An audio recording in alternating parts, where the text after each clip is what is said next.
আসলে কি জানেন, ছেলেদের আসলে কেয়ার জিনিসটা কখনো শেখাতে হয় না। যে মেয়েকে সে ভালোবাসে তাকে এমনিতেই সে কেয়ার করে।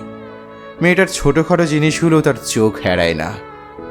মেয়েটা কি করে কথা বলে, কখন কোন মুডে থাকে, তার চোখের দিকে তাকিয়েই ছেলেটা মনের কথা বলে দিতে পারে। এসবের জন্য জাদু জানার কোনো প্রয়োজন নেই। ভালোবাসলে এসব এমনিতেই বলে ফেলা যায়। যে ছেলে বলে সে এসব বোঝে না, সে আসলে ভালোই বাসে না। সে বিভিন্ন অজুহাতে এই ব্যাপারগুলো এড়িয়ে চলতে চায়। পুরুষ মানুষ ভালোবাসলেও বোঝা যায়, না বাসলেও বোঝা যায়। কেয়ার জিনিসটা কখনো কাউকে শেখাবেন না। যে ভালোবাসে সে এমনিতেই আপনাকে কেয়ার করবে। যে কেয়ার করে সে আপনাকে ভালোবাসে। যে ভালোবাসে সে আপনার মন বোঝে।